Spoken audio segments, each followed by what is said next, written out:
Do you wonder why you try and try, but you just can't get over your emetophobia? Have you had lots of therapy, but you're still terrified of vomit? So if that's you, here's our film to help address why you're still struggling.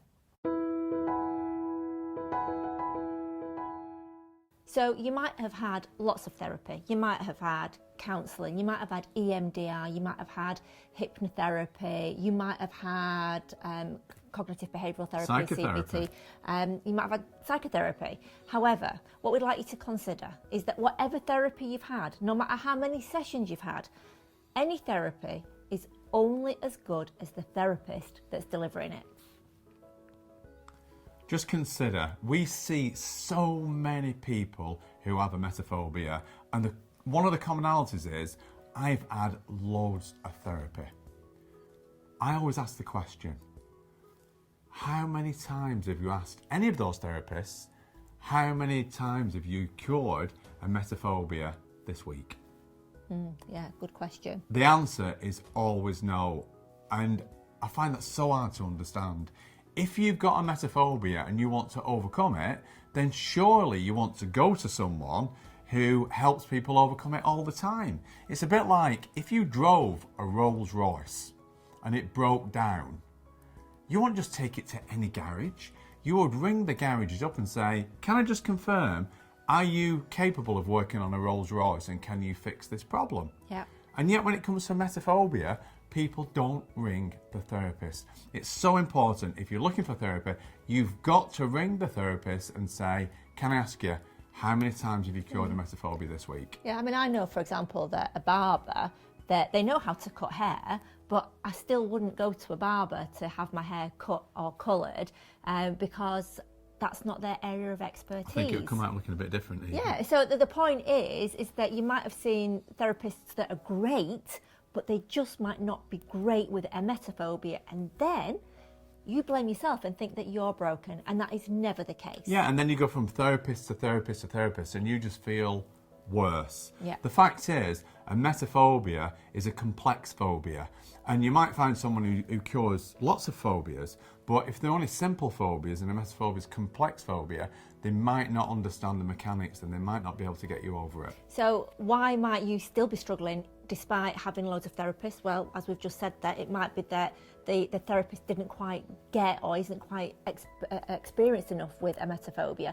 But also what we hear quite a lot of is that therapists tend to concentrate more on the symptoms and about vomit itself. And we know, and in our experience, that's never the answer.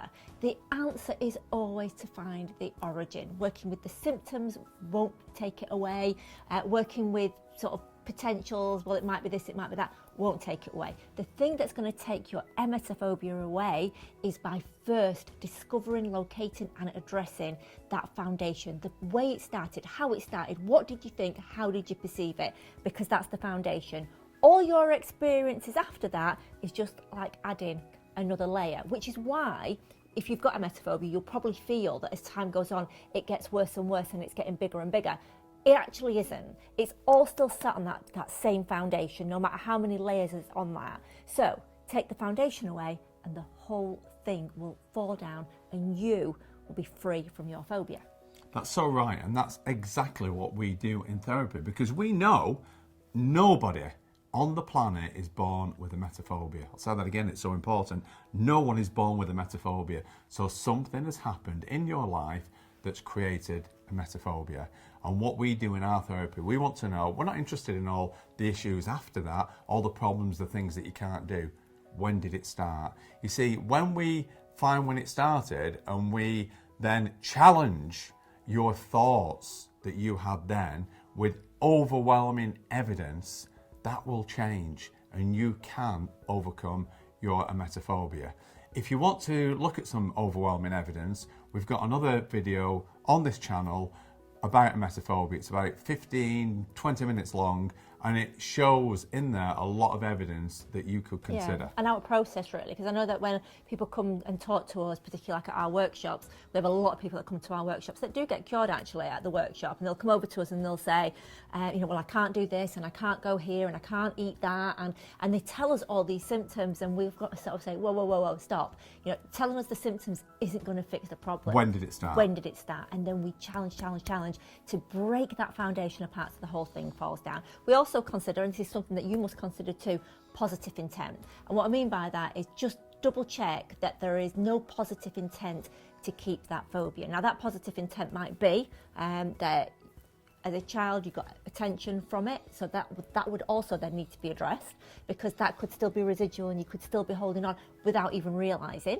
Or again, positive intent is that if you, after you've challenged it with new evidence, that but my positive intent is that I just don't want to go out, or I just don't want to be around people, then you've got to challenge that as well. So then it's just an excuse, basically. Exactly. But one thing for sure, you weren't born with emetophobia, and absolutely emetophobia can be cured, so please don't give up. Yeah, so take a look around. As Nick said, we've got a great film with lots of evidence on there about emetophobia and how you can challenge it.